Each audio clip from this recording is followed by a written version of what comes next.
এই শুন, কি আর বলবো তোকে, কিসের রাত্রে 12টা আর কিসের রাত্রের 2টা, তোর বোনের অবাধ চলাফেরা আমি সব সময় দেখি জানোস।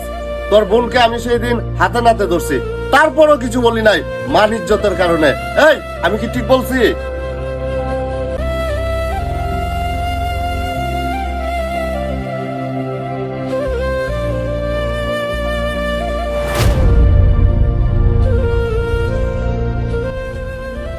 রে তোরা কি সাকিবের বোনকে দর্শন করছস?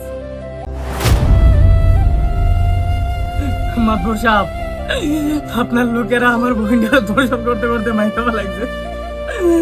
আমি কতবার মানা করছি আমার বোনের পিছটা তোরা চাইতে দে, কিন্তু আমার কোনো কথাই শুনে না। ও তাহলে তোর বোনকে দর্শন করছে, দর্শন তো করবে, তোর বোনটা যে খারাপ।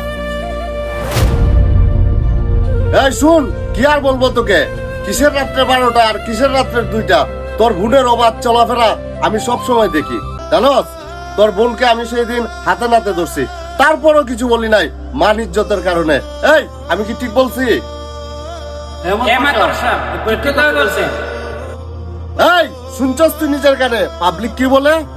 শুন তোরে একটা কথা বলি, গ্রামবাসী জানার আগে, পুলিশ কাটাকাটি করার আগে তোর বোনের লাশটা দাফন করে নে, এতে তোরও ভালো হবে আমাদেরও ভালো হবে।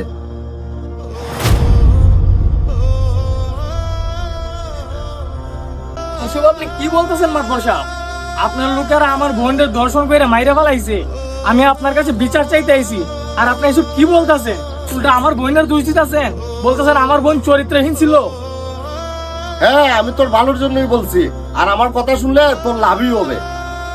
মাতবর সাহেব, আপনার লোকেরা আমার বোনটারে দর্শন করে মাইরা ফেলাইছে, আমি আইছি আপনার কাছে বিচার চাওয়ার জন্য। আপনি বিচার না করে আপনি আমার লাভ লসের হিসাব করতেছেন, কই আপনি আপনার লোকেদেরকে শাস্তি দিবেন, তা না কইরা আপনি আমার বোনটারে দাফন করে দেওয়ার কথা বলতেছেন। আপনি কি তাহলে আমার বিচারটা দিবেন না কইরা? আরে বুকা, আমি তো ওদের বিচার ঠিকই করব, ওদের জন্য 100 চাবুক বরাদ্দ। ওদের থানা পুলিশে দিয়ে কি হবে বল, কয়েকদিন পরেই বের হয়ে আসবে, আর বের হয়ে এসে তোর যে ক্ষতি করবে না, এটা কি বিশ্বাস আছে বল ভাই? মাতবর সাহেব, ওরা আমার বোনটারে ধর্ষণ করে মাইরা ফেলাইছে, আর আপনি এর বিচারের বিনিময়ে 100 চাবুকের বাড়ি দিবেন ওদের? এই আপনার বিচার? এই আপনার বিচার? মাতবর সাহেব, আমার কোনো বিচার লাগবে না, আমি আমার বিচার পেয়ে গেছি, আমি আমার বিচার পেয়ে গেছি মাতবর সাহেব। আপনার আর কোনো বিচারের প্রয়োজন নাই আমার, আমি চলে যাচ্ছি, আমি আমার বিচার